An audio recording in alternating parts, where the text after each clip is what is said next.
DiscerningHearts.com presents Wisdom from the Western Isles, The Hermit by David Torkington. David Torkington, the author of the Wisdom from the Western Isles, has re-edited and abridged the work for broadcast. He is also the narrator.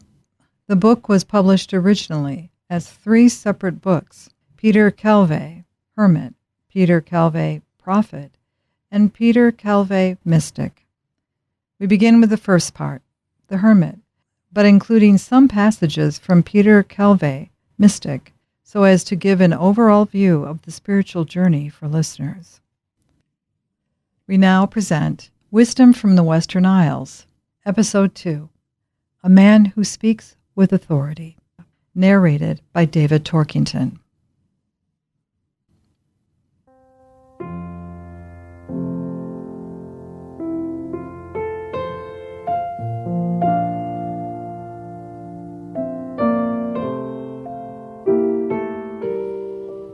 I woke up feeling warm and well-rested. A sense of deep contentment welled up within me and extended to every part of my being. I yawned like a big, fat, contented cat and aimlessly rolled out of bed to see what the morning had to offer. Pleasant, soothing memories of the previous day lingered on of the flight from Glasgow to Barra to meet the hermit Peter Calvay. But when I opened the curtains, I was greeted by a dull, doleful day. Heavy dark clouds seemed to cling around everything in sight. The clammy Hebridean mist scarcely disguised a gentle but relentless drizzle that made even the stones look soggy. I'd made myself a cup of coffee and went back to bed. It would be several hours before I met the hermit for the first time at the 11 o'clock mass, so I picked up the book that I was reading on the plane and began to read about the early Franciscans. I became so lost in reading the book that I almost missed my first meeting with Peter. And then I was so distracted that it was only after he'd gone that I was able to reflect on the man whom I'd come to see. Firstly, I was shocked to find that Peter had a serious disability. As I found out later, he'd suffered from polio since the age of 6. His left leg never grew again, and so he had to wear a built-up boot and an iron caliper, and he always used a walking stick. Secondly, I'd misread him completely. This was my own fault. I was forever building up people's characters on too little evidence. I just assumed that Peter would be so jealous of his privacy, his past, his way of life, and his solitude, that he would have placed no entry signs everywhere about his person. He certainly wasn't garrulous. Nobody could accuse him of that. But I had the distinct impression that he was completely transparent, had no secrets at all, and was prepared to talk in a simple, unaffected way about himself or anything else for that matter. There was a hardly definable something about him that gently exuded tranquility and peace. But having said this, I've said all I can say to convey my first impressions. After our first tête-à-tête, talking about nothing in particular, Peter suddenly looked at his watch and said, "Sorry, James, but I really do have to go. I've got several things to do before nightfall, so would you please excuse me? I'll see you tomorrow about 11 o'clock, if that's all right." "That'll be fine," I agreed. "I'll look forward to seeing you then." The scales that had been obscuring my vision for the last 6 months were gradually beginning to fall from my eyes, and I was able to see more clearly. What I began to see and began to realize was that my little dream had come to an end. I'd no doubt about his sincerity, or his honest-to-God Christian piety and goodness for that matter. It was obvious. He had not tried to deceive me or anyone else for that matter. He'd made his position plain before I even came to the Isles. He was, of course, quite right. How could he possibly understand what I'd been going through? How could a man who separated himself so completely from the modern world possibly have any idea of the psychological strain and inner conflicts of faith that modern world placed on a layman like me? But, thank God, I was making another mistake. This man, I was soon to learn, was a mystic in the literal and fullest sense of the word. His knowledge was the knowledge that only comes from experience.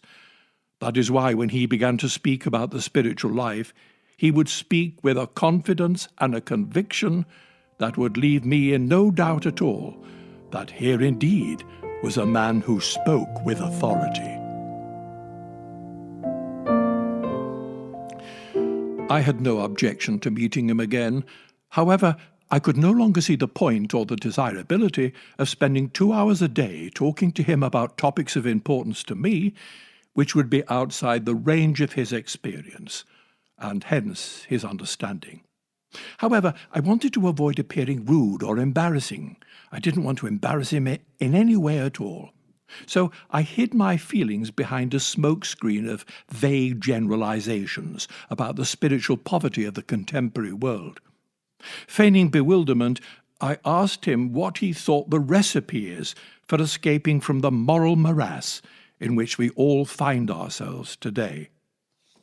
Love, Peter answered, simulating sincerity and thinking that one good cliché deserves another.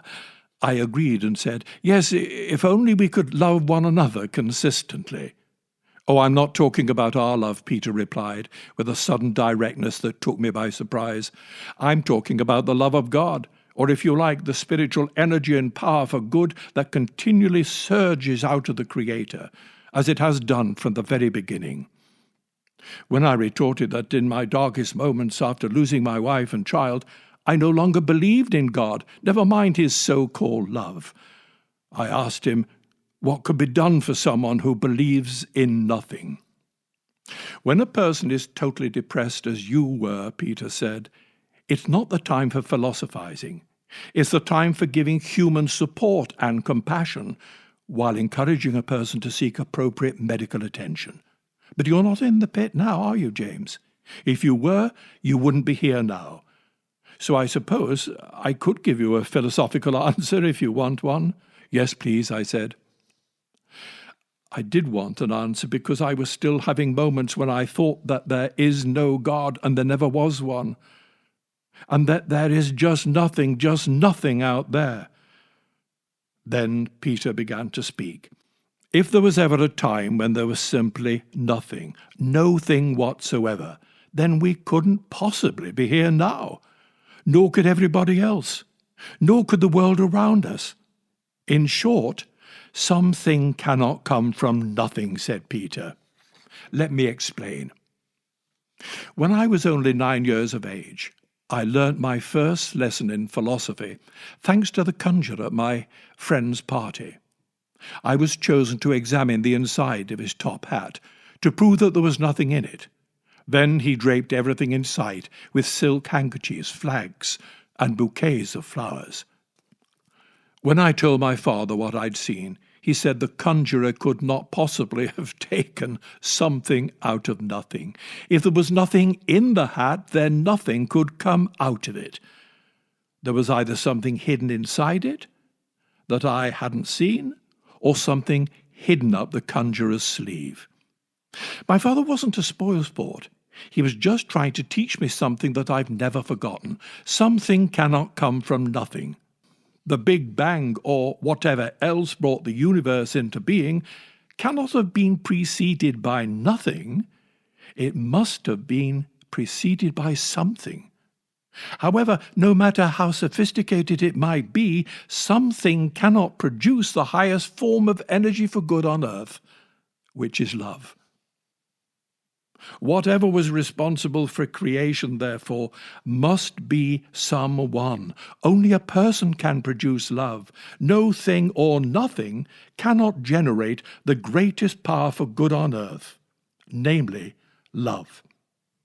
That is why the Gospel states quite clearly that God, in whom and by whom all things were created, is love. That's what he was, that's what he is, and that's what he does. So I suppose it'd be more accurate to say that God is not so much love, but loving, continually bursting with creative life and energy. Love is but the word we use to describe the most potent form of power and energy on earth, which can alone change people permanently for the better. Nothing else can, nothing else ever will.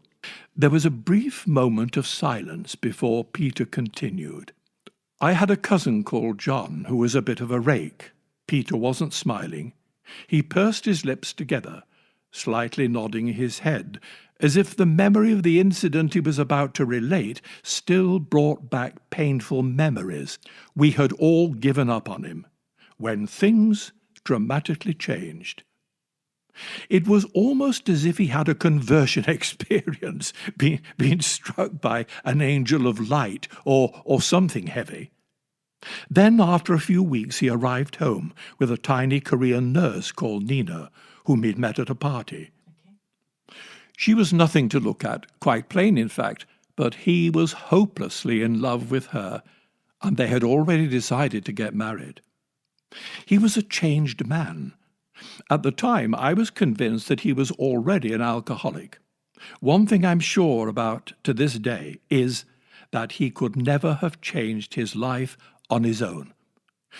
But not only did he stop drinking and gambling, he also stopped smoking. He had to pay off his debts and then start saving for a mortgage. Rows, arguments, quarrels couldn't change him. Neither could warnings or threats. Reason, appealing to his better nature, pleading for consideration for his mother, they were all a waste of time. In the end, only one thing burst through: love. The love of this 4'8", 7.5 stone Korean nurse, Nina. Peter paused, aimlessly staring into space for a few moments. He had been speaking colourfully and with a fluency that made him easy to listen to. He was a natural raconteur, though oblivious of his ability to captivate his listener. I was fascinated, he said, by the tremendous power of love in action. No power on earth could have done anything for my cousin. It helped me to realize that if I could only somehow place myself in the way of God's love, put myself under the influence of his creative power, then, like John, I too might be radically and permanently changed for the better. When I began to read the New Testament in earnest, Peter continued, I saw that this is what it was saying time and time again. I was staggered to realize that I'd never noticed it before. I'd missed the wood for the trees. Everything suddenly began to make sense. The pieces of the jigsaw began to fall into place once I had discovered the central piece. The story of Jesus Christ is a unique and world-shaking example of what happens to a person who dares to expose themselves totally to God's love. It is the story of how he was gradually possessed by that love, and the effect that this love had on his life and on the life of others. Once love of this force and magnitude invaded the life of Jesus, it enabled him not only to listen to people and care for them, but also to enter into them, to heal and cure them, restore them to wholeness, and even raise them from the dead, for there is nothing that can resist the power of uncreated love, not even death. Peter leaned forward on the edge of his seat, his shoulders slightly hunched, his right elbows resting on the arm of the easy-chair, and he continued, The more I tried to steep myself in the Scriptures, in the writings of the Fathers of the Church, in the most ancient and hallowed traditions of Christian spirituality, then the more clearly I came to see that the message was always the same. The burning question is not firstly, how do we love God, but how do we welcome God's love into our lives? How do we best position ourselves to be the recipients of that love? Once we get this right, then everything else falls into place, as it did for John. The trouble is we've presented Jesus Christ as a sort of moral philosopher, like Socrates, who primarily came to present us with the virtues with which we should adorn ourselves in order to become fully human. But Jesus was firstly a mystic, not a moral philosopher. He didn't primarily come to detail the way we ought to love our neighbour. He came to give us the power to do it. No moral teaching, however well-reasoned, however lofty, however sublime, will ever permanently change a person for the better. But love can. God's love certainly will, if we only give it a chance. The trouble is, many of us have been brought up like Stoics, or at least to believe that we should be Stoics, called to do for ourselves, by our own endeavour alone, what only God can do. Peter had made his point. He closed his mouth tightly, leaned back, joined his huge hands together, and unceremoniously cracked all his fingers together. "I think it's time for lunch," he said. So we made our way into the presbytery. I would have to wait to ask the very many questions that were buzzing around in my head like a hive of bees.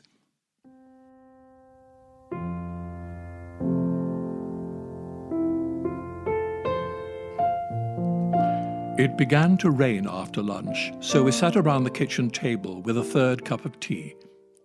I started the ball rolling by asking Peter what he meant by saying that many of us are in practice Stoics. "Well," said Peter, "thanks to the Renaissance and the classical education that it introduced into our schools, the moral philosophy of the Greco-Roman Stoicism was taught side by side with Christian moral teaching, and many have found this confusing. When teenagers are just beginning to find their own identity, they prefer to believe that they can change themselves rather than ask someone else to do it for them. They are natural Stoics, and they grow up Stoics, even though they may not even know what the word means.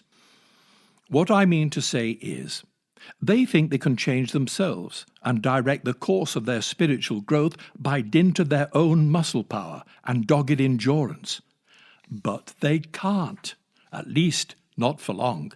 The trouble is, we have been brought up as Stoics, thanks to the Renaissance, with a completely one-sided view of heroism. In storybooks, adventure novels, in every kind of fiction, and even in true life stories, the hero or the heroine, they're always presented in the same way. They are the lonely, intrepid pioneers, explorers, or adventurers who dream dreams and have visions.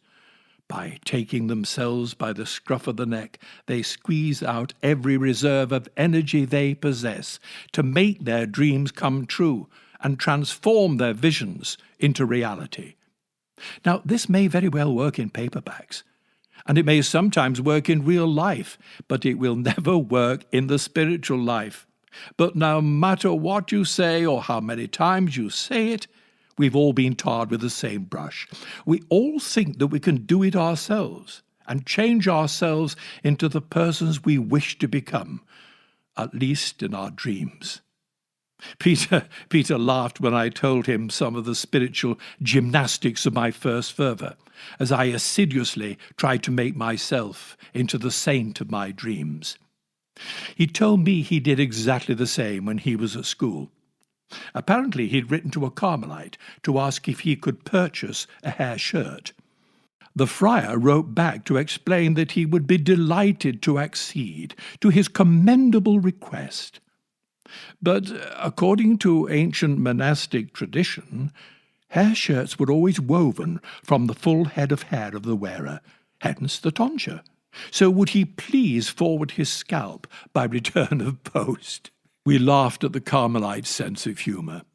Peter plainly enjoyed a joke, and wasn't ashamed to laugh loudest of all at his own.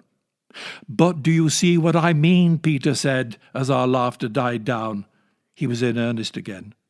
"We all think we can do it ourselves. People still do." The intervening years might well have been a school of wisdom for Peter, but I had still not learnt my lessons. I was only beginning to see my mistakes. So I asked Peter, what else could I have done? What should I do now? Peter replied that the only thing to do is to swallow our pride and accept the truth that we can't do anything by ourselves.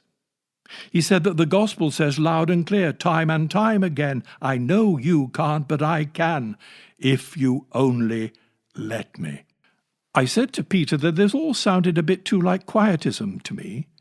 It almost gives the impression that all we have to do is to sit around all day like spiritual layabouts, waiting for God to do everything.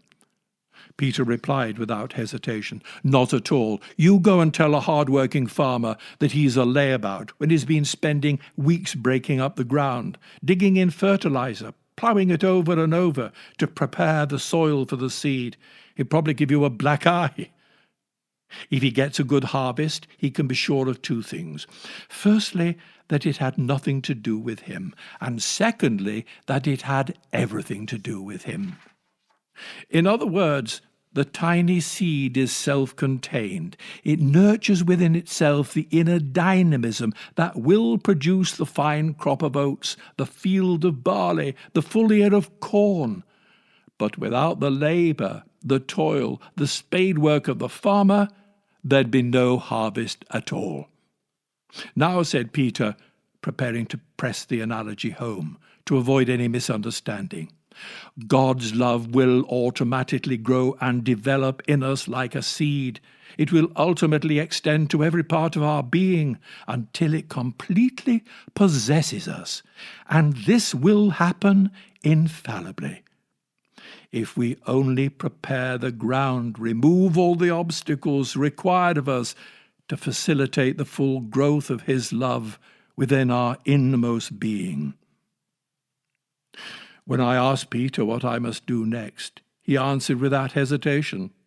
The answer to that is simple: by turning back to prayer, because it is only in prayer that we come into contact with the love of God and begin to experience it entering into our lives. Nobody can experience being loved and remain the same. However, in all forms of love, the love of another can only be fully received in the act of returning their love in kind. In returning God's love, our love for Him grows and deepens and enables His love to suffuse and surcharge our weak human love with His, until they become as one. Now, this new supernatural fusion of loving raises us up, enabling us to be taken up and into Christ's mystical body, and then into His own personal loving of God the Father, into His mystical contemplation. Sorry to interrupt you, I said suddenly, but this word mystical, I'm afraid I'm getting a bit confused. The word mystical comes from a Greek word, Peter said. It simply means hidden, unseen or invisible. So after His ascension into heaven, Christ's glorified body could not be seen anymore, nor for that matter could He be seen at prayer, contemplating His Father. That is why we speak about His mystical body and His mystical contemplation, and how we, through entering into Him, through love, can eventually share in this mystical contemplation. And so, as I said the other day, this is indeed for all, not just for a chosen few, because it is the only way to union with God. There is no other way. Gradually then, as we are purified of all that prevents us being united with Christ's mystical contemplation, something sensational happens. We begin to experience the fruits of contemplation and to share them with others in our life as Christ did in His life. But what about me, I asked. I've known for the past 20 years that God loves me, but I've not changed. I'm just the same old me. I couldn't help saying it with a touch of bitterness, and I think Peter noticed. But, said Peter, there's all the difference in the world between knowing that you are loved and experiencing being loved. Knowledge alone is not enough. Knowledge will never change anyone decisively and permanently for the better, but the experience of being loved will, if the experience is deep enough and lasting enough. Peter suddenly rose to his feet. "Please do excuse me, James, but I simply must go." "But of course," I stammered. I looked at my watch. It was almost 4 o'clock.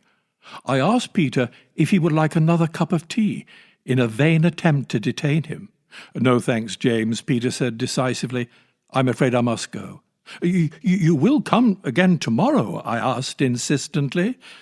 But of course," Peter replied, slightly surprised at the note of anxiety in my voice.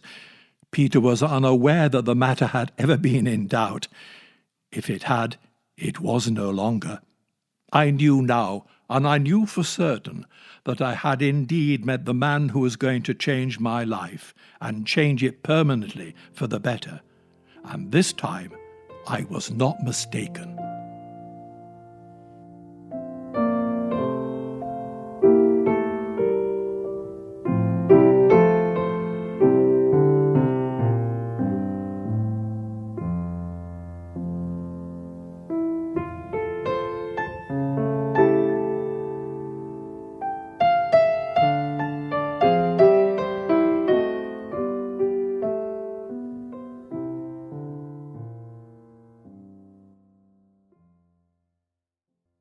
This concludes Episode 2, A Man Who Speaks with Authority, from Wisdom from the Western Isles, The Hermit, narrated by its author, David Torkington. To hear and or to download other episodes from this series, as well as hundreds of other spiritual formation programs, visit discerninghearts.com, or you can find it inside the Discerning Hearts free app, as well as on the Discerning Hearts YouTube channel. The music performed in this episode was by Catholic concert pianist Vincent Bellington, and the audio production of the program was produced and edited by Bobby Torkington. We hope that if this program has been helpful for you, that you will first pray for our mission, and if you feel us worthy, consider a charitable donation which is fully tax-deductible to help support the efforts of Discerning Hearts to bring listeners around the world freely spiritual formation of this kind. But most of all, we hope that you will tell a friend about discerninghearts.com and join us once again for more from Wisdom from the Western Isles, The Hermit, with David Torkington.